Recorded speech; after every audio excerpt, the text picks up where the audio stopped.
Hello. Today I want to share with you the results of my research conducted for my master's thesis back in 2017, which focused on the distribution of forensically significant blowflies of Los Angeles County. Of course, I cannot start this talk off without first calling out the guy who first roped me into forensic entomology a number of years ago, David Faulkner, who introduced me to the wonderful world of maggots and very successfully got me hooked.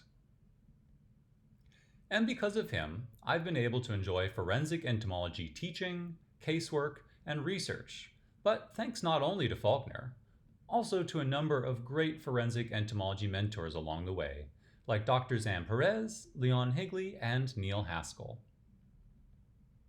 While deciding what to do for my thesis, as a California native, I wanted to come back to California for my research, and while reviewing forensic entomology literature, I realized that the knowledge for California was a bit outdated, as the last full review for species records was done by Maurice James in 1955, and only one ecological study from Northern California exists to date by Brundage et al. So I decided to do a survey of the forensically significant blowflies of Los Angeles County with a number of goals in mind. First, how does the composition of blowflies in Los Angeles County differ from Northern California among similar ecoregions? Also, to see if the species around at the time of James, in 1955, were still present despite several recent invasive species. And my ultimate goal was to create a baseline of ecological knowledge for Los Angeles County to be referenced in the future as potentially other invasive species are introduced and as the climate continues to shift. One of the reasons I chose Los Angeles County specifically was because ecologically it is a rather diverse area with over 4,700 square miles, ranging from sea level to just over 10,000 feet elevation, and it has four relatively easy to differentiate ecoregions: the Mojave Desert, interior high elevation mountains, massive and dense urban sprawl, and coastal mountains. The urban ecoregion is characterized by extensive urbanization from the coastline up to the foothills of the San Gabriel and Santa Monica mountain ranges, with little more than county parks breaking up the anthropogenic landscape, and an average elevation ranging from sea level to only around about 2,000 feet elevation. The Santa Monica Mountains are characterized by dry summers with frequent fog on the Pacific Ocean side and wet winters with average rainfall of 18 to 22 inches, and they typically range in elevation from about 200 feet to 2,800 feet. The San Gabriel Mountains are characterized by rolling peaks and numerous valleys with dry summers and cold, rainy winters, with snow above 4,000 feet elevation frequent in the winter, and these can range from 1,200 to over 10,000 feet elevation. The final ecoregion is the Mojave Desert, which is characterized by little rainfall annually and extreme temperature ranges, with summer temperatures of 100 degrees Fahrenheit and winter lows of around 25 Fahrenheit common, and these range from 2,300 to 4,300 feet in elevation on average. Thankfully, I have enough friends, family, and insect-friendly contacts and willing volunteers who allowed me to drive by their houses week upon week to hang stinky traps full of rotting flesh, all for the sake of science, of course. And I cannot thank all of my trap volunteers enough. They were truly instrumental in making this work a reality. How I pulled this off was I had the county split in half, where I would set half of the traps one day in the northern half of the county, and then the next day set the southern half in the county, followed by the same process to go back through and pick up the traps with their collected specimens. In the end, I drove at least 14,000 miles for this project, all within Los Angeles County. Which, to put that into perspective, that distance is more than half of the Earth's circumference. Also necessary to pull off my vision for this project, I actually ended up designing my own trap, because many of the traps that others have used over the years had specimens flying into a soupy wet mix of rotting flesh, where they would drown And unfortunately, that method resulted in many specimens getting damaged, so they were therefore unidentifiable. And I had no desire to sort through rotting flesh soup to pull out damaged flies. I figured if I was going to invest this much time into my project, I was going to make sure I could use every single specimen. Also, many trap designs were quite large and therefore not ideal for many of my urban settings. What I ended up doing was taking a few mosquito breeders and jerry-rigging them together into a 3-chambered tower with a bait cup, an entrance, and a collection cup separate from the bait to keep the specimens clean. And I took my prototype design to BioQuip, where everyone's favorite bug family, the falls, helped me work out the kinks and develop a genuine BioQuip product, the RTC bait trap, which I am happy to say is now an official BioQuip product and available for sale. We designed the trap in this 3-chamber design with the middle section hanging so that the top specimen chamber and the bottom bait chamber could be removed and the middle section left in place if desired. The middle section had a fine wire mesh base to keep specimens from going down into the bait, and it had 4 equidistant entrance holes for the specimens down along the bottom of the chamber. Because the whole trap is sealed and airtight with only those 4 entrance holes, the putrefaction volatiles draw in flies and guide them to these entrances. And when the flies cannot get to the bait and go to fly away, because the trap is clear and the fly's natural tendency is to go upward, they would then fly their way through an inverted funnel and up into the top collection chamber, where they were trapped. Thanks to the trap's small size and ease of setting up, because of the adjustable cords with clips, I was able to deploy in a number of locations and adjust their height each time to a uniform study height. I was very happy with the resulting trap design, as these were wind-proof, durable, and more or less animal resistant. And most of all, they were super effective, catching not only a great diversity of flies, but also tons of carrion beetles and other arthropods, all as well made their way into my traps.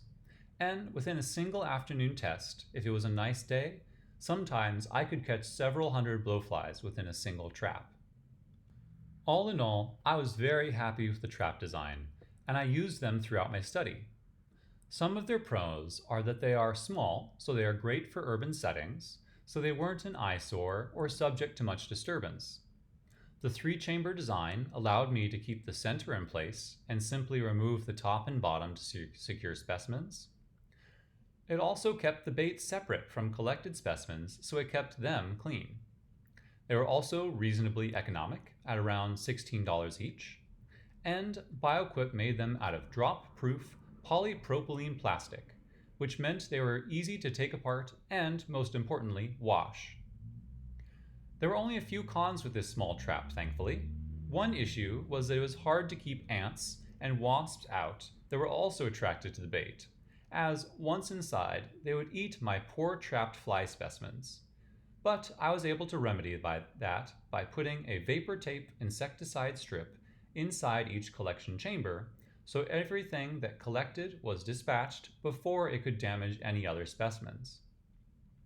And another con is that because of its small size, this means only small amounts of bait could be used each time, which meant if it were left for too long, the bait could dry out, which for me was not an issue, as I was only leaving my trap active for 48 hours periods. And speaking of bait, I used disposable urine collection cups with 4 ounces of beef and chicken liver, which had been sitting and putrefying in warm buckets for several weeks prior, and they worked like a charm. These things absolutely smelled terrible. Before starting my survey, I was able to test out my trap in a number of different states and different ecoregions, and every time it performed beautifully, with no species appearing to be trap weary of this design when compared with simply sweep netting over bait, as this can be an issue for some species. I even had a number of other odd arthropod visitors during my survey, including at least 10 species of moth, a number of beetles, wasps, and even a few oddballs like some neuropteran and a few spiders. The oddest catches, though, were definitely specimens like giant tachinid flies and a few noctuid moths that had bodies nearly as large as the specimen entrances, meaning they really had to be incentivized by the bait to force their way inside the trap. In the end, I ended up collecting 10,875 arthropods during my survey, with 4,933 of those belonging to my target blowflies, from 12 different species, with the bulk of them being invasive species, and 3 species, which were recorded at the time of James in 1955, but which I did not find a single specimen of. To look more deeply into what might be going on with these missing species, besides the active survey, I also went through as many records and collections as I could to review decades of specimens collected to help supplement my small snapshot and better understand the history of species distributions in the county. Just briefly, I'll go over some of the interesting points of the different species within the county. One that appears to have gone locally extinct is actually an old invasive species, Calliphora grami, which was first introduced into the United States from Asia in 1929, and the only records I could locate for Los Angeles County were from a 20-year period from 1932 to 1952, but never in very high numbers. So it's possible that this invasive species was unable to maintain a strong foothold within the county and after a few decades died out. Calliphora coloradensis was one of the rare species, as I only found 8 specimens, and all records only had this species found above 600 feet elevation. Calliphora latifrons is a Western North America only species and was the most common species of Calliphora within the county, as it could be found in all ecoregions and all elevations. Calliphora levita was another rarity, as I only found it in a few high elevation locations within the San Gabriel Mountains, and there were few other records of this species within the county. Another species which is possibly locally extinct is Calliphora terranovi, which is another rare high elevation species not recorded in Los Angeles County since the 1950s. Calliphora vomitoria is rare within the county and is the only species exclusively found above 4,000 feet elevation, and to date is only known from the highest elevations in the San Gabriel Mountains. Calliphora vicina is an interesting case because it was once decently common within the urban areas of Los Angeles and was seen up until the 1980s, but has not been seen since. Possibly because of Chrysomya rufifacies, which was introduced into the United States and made its way into Los Angeles in the 1980s, and has since overtaken the county as by far the most abundant and aggressive colonizer, significantly impacting native species. Another invasive species, which arrived in 1989, is Chrysomya megacephala, which is not as aggressive as Another invasive species which arrived in 1989 is Chrysomya megacephala, which is not as aggressive as rufifacies or as comfortable in diverse habitats, as it is mostly known from urban areas, but it does so well in them that it is now found across many urban centers all around the world.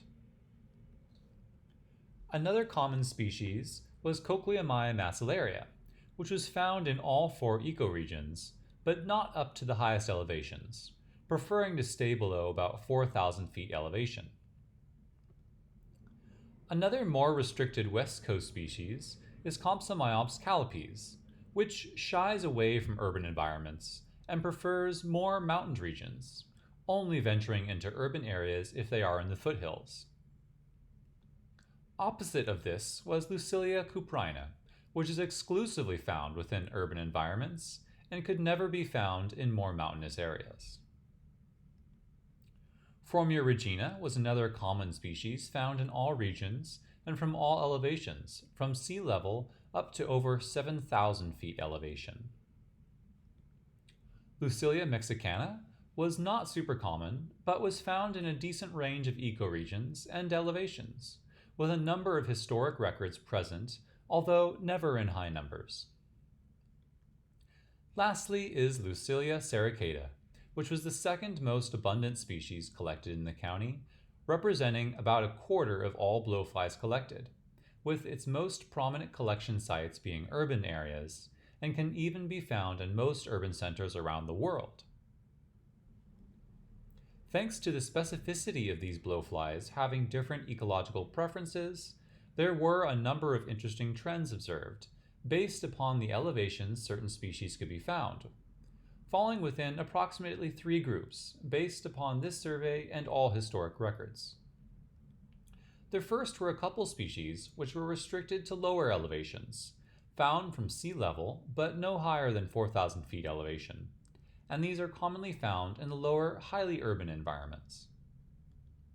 The next was a group of species which are found up to higher elevations above 5,000 feet elevation, and in several cases were restricted to higher elevations, less likely to be found lower. The final group are these common species in LA County, where they could be found from sea level up to over 6,000 feet elevation or higher, and in some cases these were very common species. When viewed from the perspective of the 4 ecoregions, a number of interesting points could be identified as well, such as a number of species which were not picky in their habitats,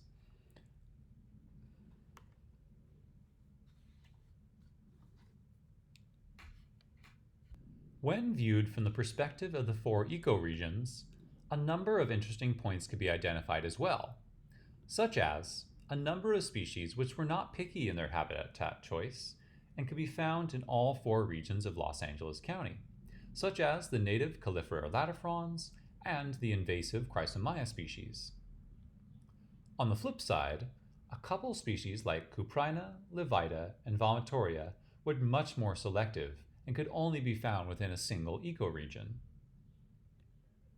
Temporally, with Los Angeles County being in Southern California and therefore rather lovely most days of the year, lacking extremes in weather, in most cases it seems as though most species could be found throughout the year, and I expect that the gaps currently have are possibly due to sampling bias by entomologists not being as active in the winter.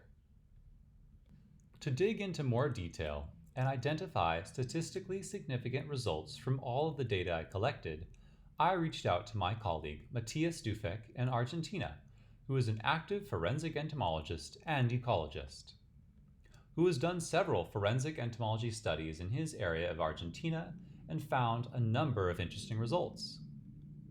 He has also done a very similar study within the Chaco region of Argentina, comparing ecoregions and looking for indicator species and other ecologically interesting trends. And I'm happy to report that at last we recently had a thorough review published in the Journal of Medical Entomology earlier this month with the results. We had a number of interesting results, such as there was significant difference in the blowfly communities across environmentally and anthropically different ecoregions, and that the relative abundance of the exotic species increased with the level of anthropization. And our results suggested that both anthropization and elevation alter the structure of blowfly assemblages, significantly modifying the abundance and species richness that can be found. One of the things we did was a canonical correspondence analysis, looking for relationships between the sampling sites, the 8 most common blowfly species, and the 2 most influential environmental factors of elevation and population density. And what we found was that there was a significant relationship between the blowfly assemblage and the environmental variables at the individual sampling sites. The length and direction of the arrows indicate that both elevation and population density showed a contribution to separating the sites. For example, the urban and coastal mountains are associated with the lowest elevation, but they can be separated by the population density. 3 sets of species can be differentiated by the canonical correspondence analysis. The first Megacephala, Rufophases, Cuprina, Mexicana, and Sericata, which are characterized by high population density and low elevations. Also, the species Latifrons and Regina were associated with high elevation and low population density. Lastly, Macellaria was found to be associated with sparsely populated sites and lower elevations. A non-metric multi-dimensional scaling was used to analyze the blowfly assemblage composition between the different ecoregion types. The NMDS analysis returned a non-separable group with little differentiation found by coastal mountains and the urban ecoregions, but did recover the sites of interior mountains and Mojave Desert as well separated.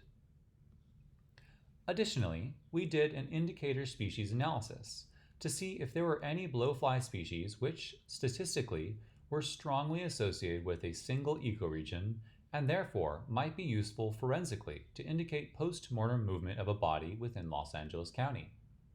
Although many species of blowfly were present in several ecoregions, there were two species, Megacephala and Sericata, which were significant enough for the urban ecoregion to be reliable as indicator species. All other species were found to be too low of abundance or were too generalist to be considered indicative of a particular ecoregion.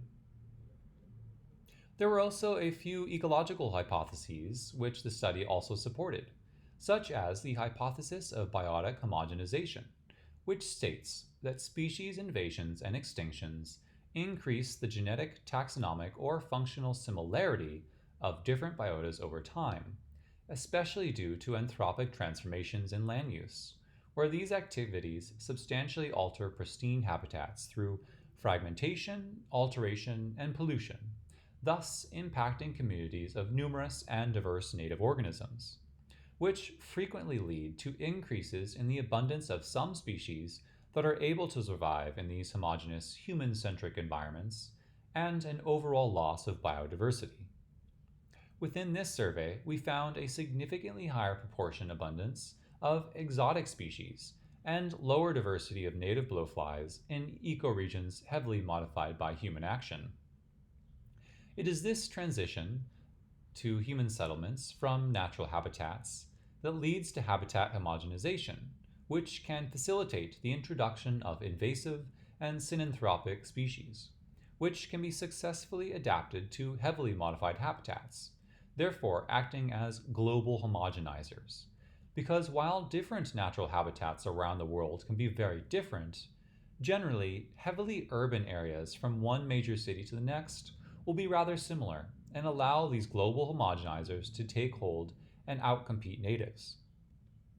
Additionally, the hypothesis of intermediate disturbance was supported as the highest diversity was found in the areas with moderate anthropic alteration, mixed with natural elements.